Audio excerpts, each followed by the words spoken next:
Well, I think the fans of Greg Hardy will finally start to see his drop down because he's used to short, explosive movements in few seconds to change the course of an outcome. Well, things haven't changed so much for this former NFL star.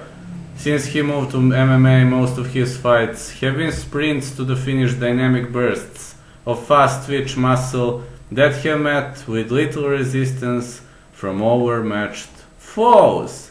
And the last night was no different. All it took was 45 seconds for Hardy to dispatch Juan the Kraken Adams in what was supposed to be his most competitive matchup to date.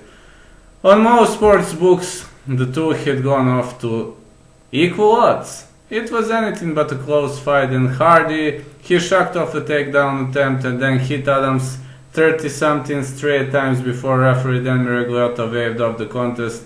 Hardy followed up his emphatic victory by licking the blood on his gloves and informing the San Antonio crowd that whatever you think about him, he's here in the UFC to stay, and whatever you think of him comes as a verbal rejoinder, because the man comes with a lot of baggage, so much that despite playing a year for the beloved in-state Dallas Cowboys, Hardy can't return to Texas without swimming through a sea of booze. And Hardy gets a lot of that directed his way: criticism, indignation, outright discussed the result of a much publicized 2014 domestic violence case that led to a conviction that was later expunged to appeal. And in the eyes of the law, Hardy, he's an innocent man, but people look differently. In the court of public opinion, he is guilty as sin, and when that public tunes in and sees Hardy fighting in the UFC, the hope of many is vengeance by proxy. They want to see Hardy get his clock cleaned. It hasn't happened yet, but according to the USA law, you are innocent until proven guilty. So if appeal says he's innocent, then he's innocent. After last night's win, Hardy will be forced to swim in deeper waters. That's good news for Hardy's supporters who want him to advance and test his unquestionable athleticism against more serious competition. But it's also good news for his detractors, just like me, because I hate him. He is a chump.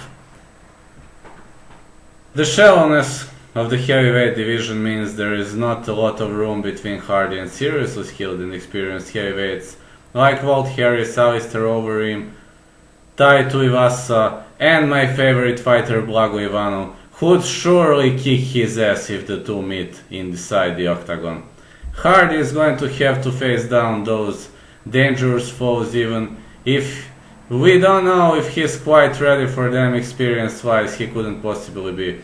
He's been fighting as a professional for only 13 months. A skill-for-skill comparison would be preposterous. His game is built on overwhelming power and physicality. That advantage is meaningful, but its significance lessens as it is offset by the sharpness and savvy of veteran opponents. Moreover, how will Hardy respond when he faces his first big power puncher? Or when he runs into a technique he has never drilled? Just put him inside the octagon against Blago Ivanov, and I'm sure Blago Ivanov will destroy him in the first round. And in his match against Alan Crowder, we have already seen that he is susceptible to fatigue and frustration when things began to back up on him. Crowder stood up to Hardy's power, then began taunting him as the former football star began to visibly fade. In a moment when Crowder was clearly a downed opponent, Hardy smashed him with a blatant illegal knee that led to disqualification. With all due respect to Crowder, he is not an elite heavyweight, neither was Dmitry Smolyakov nor Adams. Adams made a mistake, man. Then Miragliotta said, do something, do something, do something. He hasn't done anything. It's a fair decision by Big Dan. But with every win, Hardy moves closer to those serious fighters. This is what Hardy says he wants, of course, yet his frenetic career pace, 6 pro fights in 13 months, may actually work against his development. The early part of his career is when the biggest leaps are made, yet Hardy is going to have spent large portions of that time preparing for specific opponents rather than augmenting his overall skill set. And Let's now think of future Hardy opponents. For better or worse, he is a name, yet a very green one, likely with plenty to exploit. It may not be maybe Francis Ngannou who gets to club away at his deficiencies, but maybe it will be Ben Rothwell. Or of course, I'd like the most it to be Blago Ivanov because I love Bulgaria and I just want a Bulgarian guy to smash this champ Hardy. I mean, he deserves it. Blago definitely deserves a KO win, and he has a knockout power for that.